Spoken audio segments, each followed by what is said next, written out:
Cory Sandhagen wants to jump back into action as soon as possible. The loss to Umar Nurmagomedov appears to only have motivated the Sandman to prove his worth as a championship-caliber fighter, with the setback he suffered to Umar, though displaying a solid performance, serving as additional fuel for his fire. While the division awaits the next title fight, which most likely will be Merab versus Umar, Cory has his eyes on a specific opponent that he feels would be the most appropriate for him to clash against in his next appearance. Merab and Umar are arguing about the date of their potential title bout, with the primary problem appearing to be Umar's desire not to fight during Ramadan, something that Merab doesn't seem to care at all, as he is the champion. Meanwhile, Cory is determined to bounce back from the loss and start working towards becoming a title contender again. The opponent he has in his sights is Sean O'Malley. Not many fans would complain about this, as stylistically it offers one of the most entertaining fights on the roster.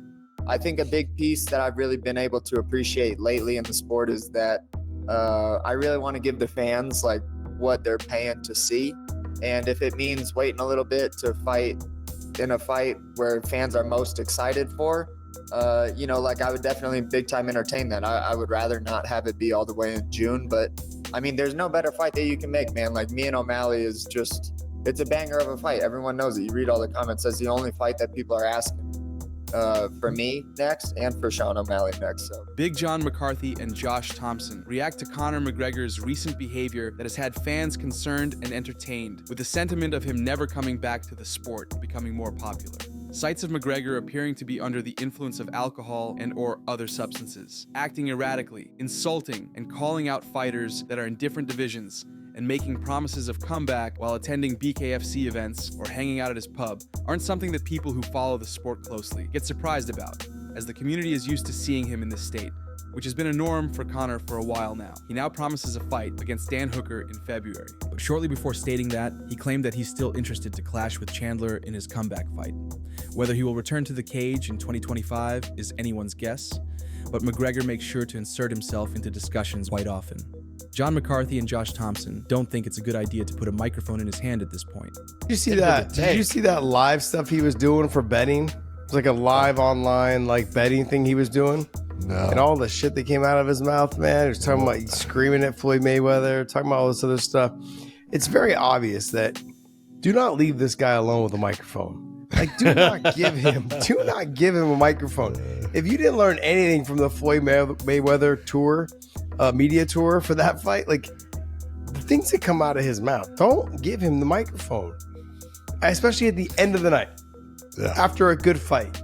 Well, not even after the good fight, after he's had quite a few to tilt back. Oh man, I can just see it going through. Kamaru Usman and Henry Cejudo react to Dustin Poirier's proposal of a tournament idea in the lightweight division that would involve himself, Dan Hooker, Max Holloway, and Justin Gaethje, with Max putting his BMF title on the line. This suggestion by the former interim champion was of course met positively by the fans, and when asked about the possibility of making it happen, Dana White said that he likes the idea. Max has an upcoming title fight against Pereira next, but in prospect, the tournament idea would certainly offer some great fights and a fresh concept, something that hasn't been done in the UFC.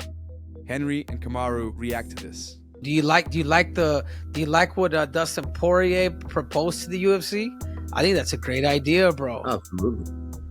I think it's a great idea. Now, the only issue is during what span do we do that?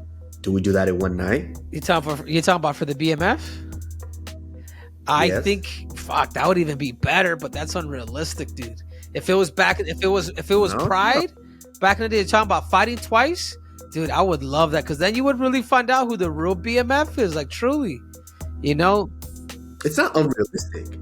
I think it's, Henry, we can do whatever we are gladiators. If we want to fight 2 times in one night, we mentally know we're fighting 2 times in one night. The MMA gods appear to have blessed the fans with one of the most exciting matchups that could be made on the whole roster. In a shocking leak that came from the UFC itself, a fight was revealed that will easily be one of the most anticipated ones across all weight classes. Alex Pereira against Tom Aspinall for the interim heavyweight belt. Rumors of these two possibly fighting had been circulating in the space since Alex's post on Instagram, in which he hinted at a possible fight with Aspinall, to which Tom responded with great enthusiasm. And now, in this latest development, Chael Sonnen, who has close ties with Dana White and a UFC matchmaker Mick Maynard, revealed that a source that has exact knowledge of all upcoming matchups, who is most likely Mick Maynard, has told him that Alex Pereira will fight Tom Aspinall next for the interim heavyweight title. There are rumors of this bout taking place on UFC 311, which is set for the 18th of January.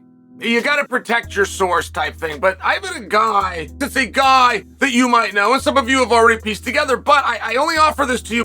Well, this guy told me that he was gonna fight Izzy. This guy told me he's gonna fight Izzy again. The guy told me when he was done fighting Izzy, he was gonna go up to 205 pounds, fight one time, and then draw right in for a world championship. I mean, none of those things were very believable or realistic at the time. Every one of them happened, including only having to go to 205 for one. Took him, man, this guy's an inside source. This isn't just coming from Pierre or Pierre's team. This is coming from the person that tells Pierre and Pierre's team. And this guy promised me that Pierre's next fight is going to be against Tom Aspinall.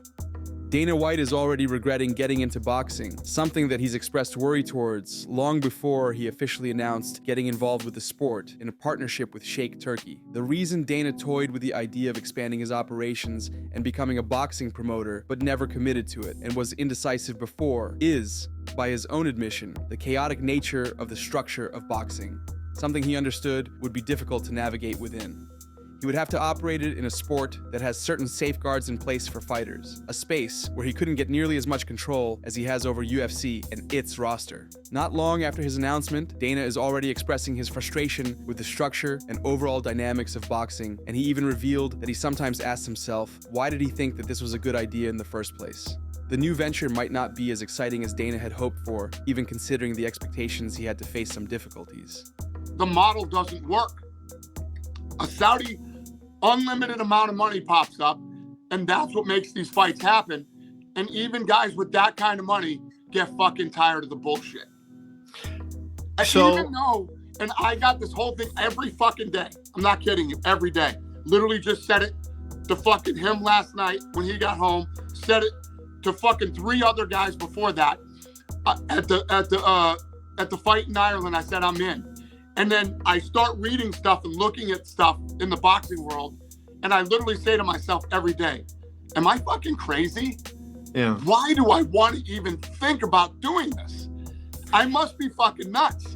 It is the most fucked up business. And all these sound bites like the ones that you just had are all so full of shit that it makes everybody fucking believe that that shit is true when it's not.